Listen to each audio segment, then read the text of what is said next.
So here's the current situation. Airplane has been smoothed out pretty well. I've got probably a little bit further to go, but this is sanded overall 400 grit. The entire airframe, top and bottom, front to back, side to side, and up and down. 400 grit sanded. Right? You can see, maybe you can see, it's pretty good. I'm probably gonna lay down one more layer of the filler and sand that off.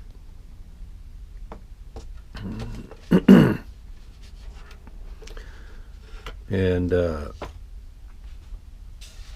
the next situation, the next part of the program is to figure out the passenger windows on this one, because we're doing a Western Airline iteration of a DC-3.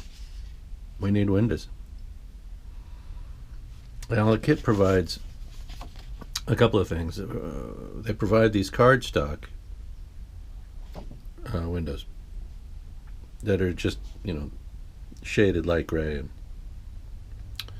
they got their little darker shade of gray for the frames, and you'd cut them out and stick them on there. The line we'd be going to on this airplane would be lining up the bottom of the windows with let me think, this stringer here,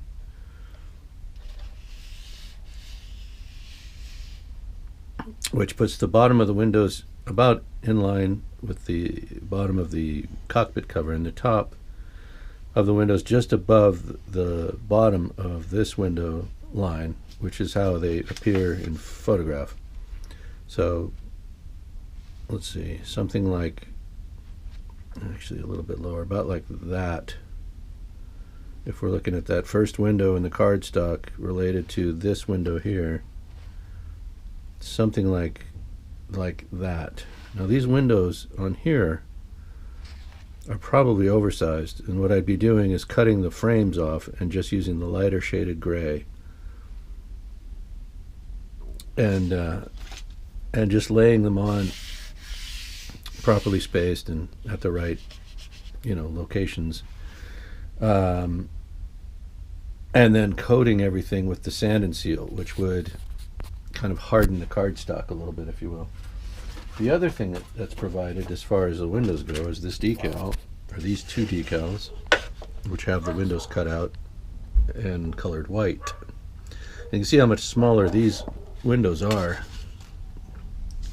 and they're much more scale. They're almost perfectly square. These are more of a rectangular shape, right?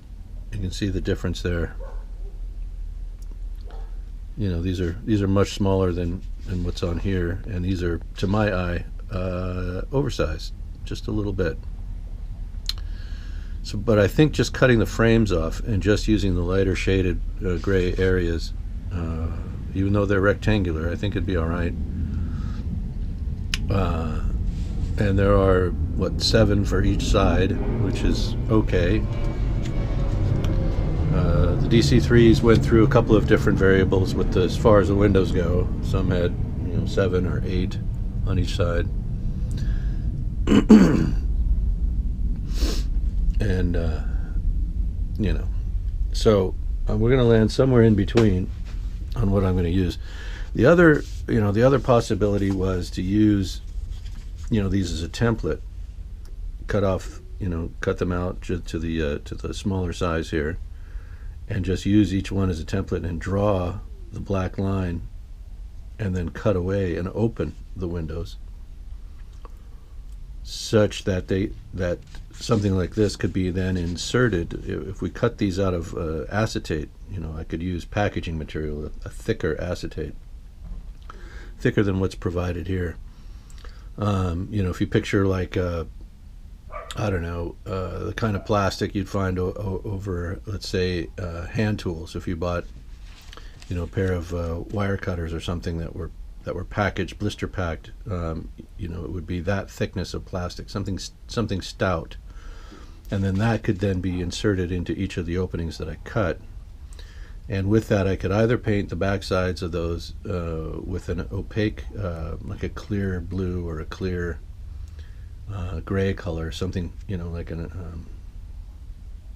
something designed for a polycarbonate, like a polycarbonate paint, like they use on RC car bodies, that kind of thing, and just spray the backs of them so they'd be translucent, not completely, painted out over, but dark enough that you wouldn't necessarily be able to see much of the interior, which is unfinished.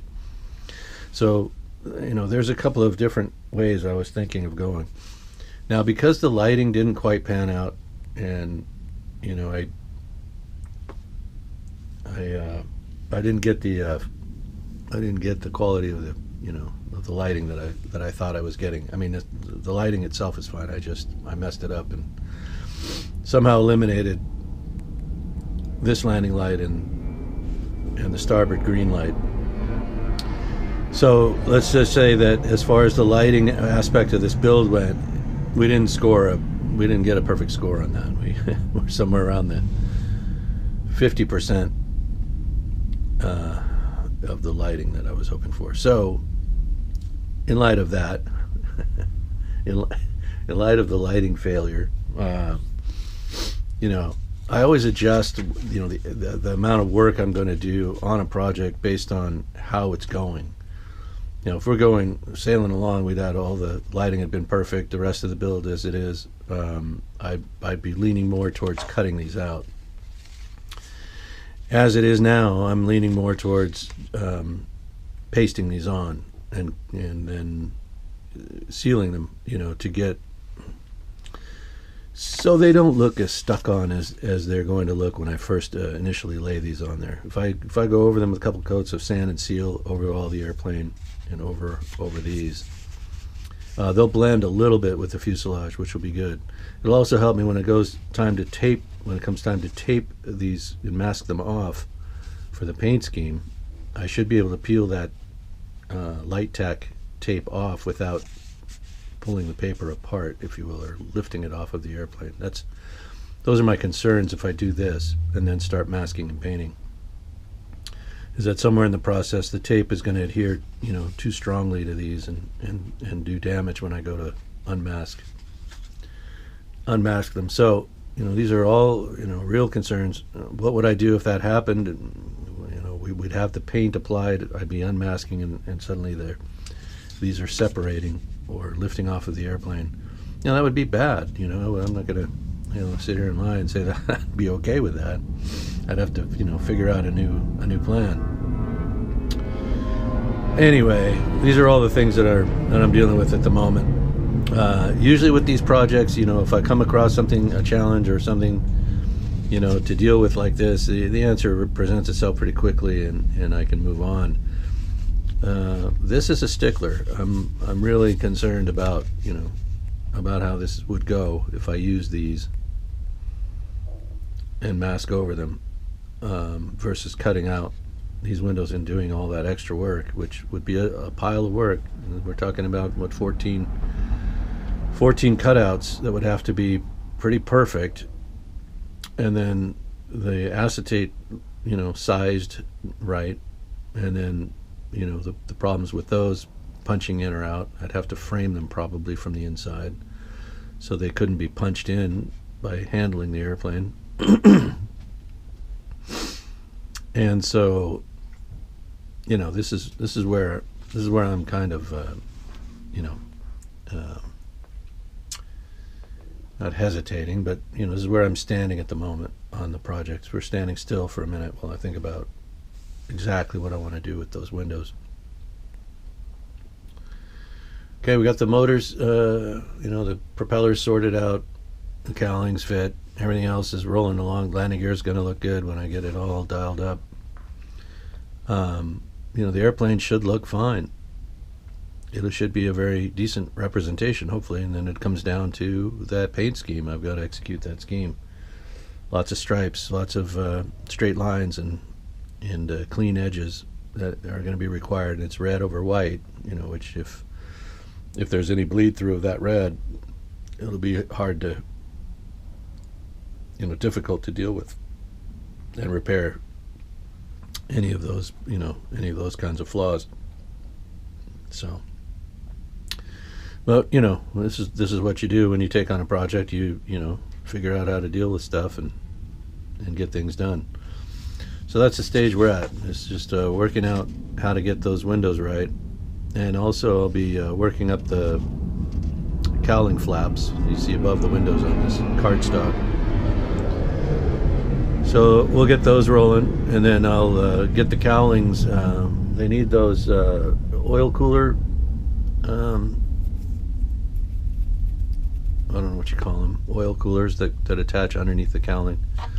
Need some wire screen mesh for the faces of those, and they need to be centered right. I think they actually go onto the nacelle and not the cowling, right under here, right about here, and they just boop, little, you know what it means. So there's that, and then it'll be on to paint. You know, we're getting close to at least slapping some primer on here and getting a closer look at, you know, how it actually looks. Right now, you know, with the shine and the natural wood, there's highs and lows that your eye can't really pick up, but when they get that matte gray, that light matte gray on there, you can really see, you know, where the bear went in the buckwheat. So here we are. This is the quandary. This is the current, you know, question. And as soon as I figure it out, we'll start making more videos. Thanks for watching. Have a great day.